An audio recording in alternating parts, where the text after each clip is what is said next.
আসসালামু আলাইকুম। বিএনপির প্রতারণাগুলো একবার খেয়াল করুন। নির্বাচনের পূর্বে বিএনপি গণভোটের পক্ষে ভোট চাইছে, হ্যাঁ এর পক্ষে ভোট চাইছে। দল হিসেবে বিএনপিও বলেছে তারা গণভোটে হ্যাঁ এর পক্ষে। তারেক রহমান নিজেও গণভোটে হ্যাঁ এর পক্ষে ভোট চাইছে। নির্বাচন হওয়ার ঠিক পরপরই তো যখন দেখছে বিএনপি ক্ষমতায় আসতে পারবে, তখনই বলছে যে গণভোট ছিল অবৈধ, এটা অসাংবিধানিক ছিল। নির্বাচনের পূর্বে তারা গণভোটের পক্ষে হ্যাঁ চাইছে, নিশ্চিতভাবেই অবৈধ একটা ভোটের পক্ষে তো তারা প্রচারণা চালাবে না। নির্বাচনের পরে যখন ক্ষমতায় আসার পথ প্রশস্ত হলো, তারা বুঝতে পারছে অথবা ক্ষমতায় চলে আসছে, তখন বলছে এই গণভোট অবৈধ, গণভোট অসাংবিধানিক। নির্বাচনের পূর্বে তাদের যে ৩১ দফা আছে সেখানে তারা ১ নম্বর ধারা দিয়েছিল, তারা সংবিধান সংস্কার পরিষদ করবে। অর্থাৎ সংবিধান সংস্কার করবে। সংস্কার পরিষদ করে তো সংস্কারই করে। সংস্কার পরিষদ করে সংস্কার করবে। তো নির্বাচন হওয়ার পরে তারা যখন ক্ষমতায় আসলো, তখন তারা বলতেছে সংবিধান সংস্কার হয় না, তারা সংশোধন করবে, অ্যামেন্ডমেন্ট করবে। যখন জুলাই সনদ নিয়ে আলোচনা হচ্ছিল ঐক্যমত কমিশনে, তখন বিএনপি বলছে তারাই প্রথম সংস্কারের কথা বলছে। এই ধরনের জুলাই সনদের বিষয়ে তারাই প্রথমে মত দিয়েছে, উদ্যোগ নিয়েছে। তারা বলেছে ৩১ দফার মাধ্যমে তারাই এ ধরনের সংস্কারের আলোচনা প্রথমে সামনে এনেছে। খুবই ভালো কথা। যখন স্বাক্ষর হলো, তখনও বিএনপির নেতা সালাউদ্দিন আহমেদ গর্ব করে বললেন তারা এটা স্বাক্ষর করতে পেরে আনন্দিত। কিন্তু ২ দিন আগে সালাউদ্দিন বলল যে নির্বাচন যাতে পিছিয়ে না যায়, সেজন্য বাধ্য হয়ে তারা জুলাই সনদে স্বাক্ষর করেছে। যেদিন তারা বলছে গণভোট অসাংবিধানিক, সেদিনই বোঝা গেছে যে তারা মূলত গণভোটের রায়ের বাস্তবায়নের উদ্যোগ নেবে না। তারা সংবিধান সংস্কার পরিষদ গঠন করবে না। যখন তারা বলছে যে সংবিধান সংস্কার পরিষদ হয় না বা সংবিধান সংস্কার হয় না, সংবিধান হয় অ্যামেন্ডমেন্ট, সংশোধন, তখন আরো স্পষ্ট হয়ে গেছে যে তারা সংস্কার পরিষদের পক্ষে মোটেই কাজ করবে না। ২ দিন আগে যখন বলল যে তারা জুলাই সনদে বাধ্য হয়ে সাইন করেছে যাতে নির্বাচন পিছিয়ে না যায়, এখান থেকে তো স্পষ্ট বোঝা যায় যে বিএনপি আসলে জুলাই সনদও বাস্তবায়ন করবে না। তারা যে বারবার বলে আসতেছে জুলাই সনদ তারা অক্ষরে অক্ষরে বাস্তবায়ন করবে, সেটাও মূলত করবে না।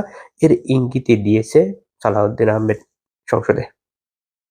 তার কথায় স্পষ্ট বোঝা যায় যে তারা বারবার তাদের অবস্থান থেকে যে পরিবর্তন হয়ে জুলাই সনদ, জুলাইয়ের ইচ্ছা থেকে সরে যাচ্ছে, সেটার ইঙ্গিত বহন করে। এর আগে তত্ত্বাবধায়ক সরকারের সময় নেয়া কিছু অধ্যাদেশ বাতিল করে তারা তো ইতিমধ্যে জুলাই বিরোধী অবস্থান নিয়েছেই। জুলাইয়ের কথা শুনলেই বিএনপির নেতাকর্মীদের গা জ্বালা করে। তারা কেমন যেন অস্থির হয়ে যায়।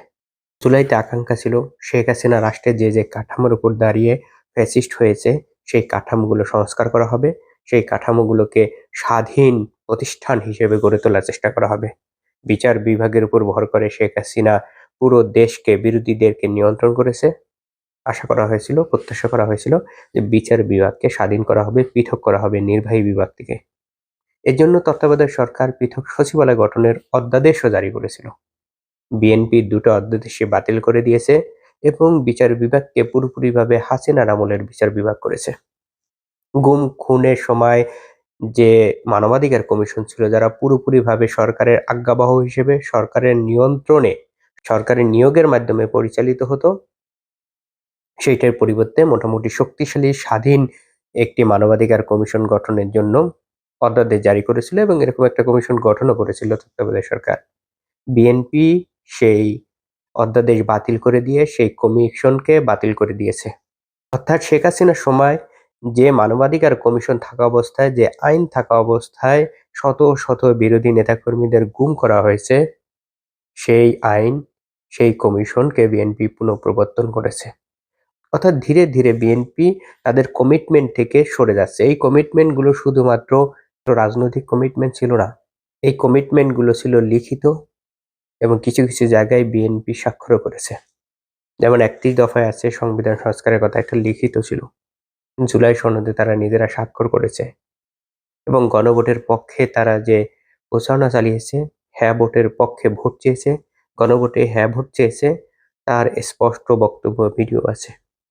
তারপরে বিএনপি সেখান থেকে সরে গিয়েছে এবং ধীরে ধীরে তারা সেই পুরাতন রাজনীতি, পুরাতন রাষ্ট্র কাঠামোর দিকেই আমাদেরকে নিয়ে গেছে।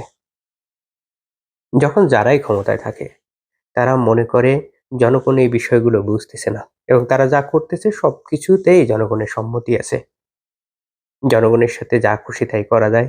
তাদেরকে কথা দিয়ে কথা না রাখলেও সমস্যা নেই। তাদেরকে যা খুশি তাই বোঝানো যায়।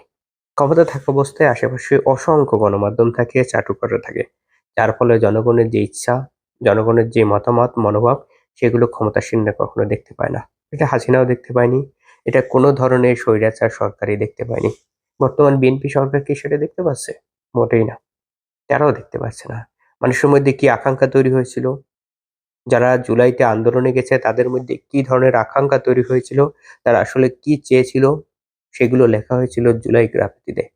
যারা রাস্তায় আন্দোলন করেছিলেন তারা তাদের ইচ্ছা, প্রত্যাশা এবং তাদের যে ক্ষোভ সেই বিষয়গুলো দেয়ালে দেয়ালে লিখেছিলেন জুলাই গ্রাফিতি হিসেবে। সেখানে এই বিষয়গুলো আমরা স্পষ্ট দেখেছি। বিএনপি তো সেগুলো বাস্তবায়ন করেইনি। এখন উদ্দেশ্যমূলকভাবে সারা দেশের জুলাই গ্রাফিতিগুলো মুছে দিচ্ছে একে একে। বিএনপির উচিত পুরাতন রাজনীতি থেকে ফিরে আসা। পুরাতন রাজনীতি বর্তমান জনগণ চায় না। তরুণ সমাজ এগুলো পছন্দ করে না। জুলাইতে যারা আন্দোলন করেছে তারা পছন্দ করে না। এই বিষয়টি যত তাড়াতাড়ি বিএনপি উপলব্ধি করবে তার জন্য তত ভালো।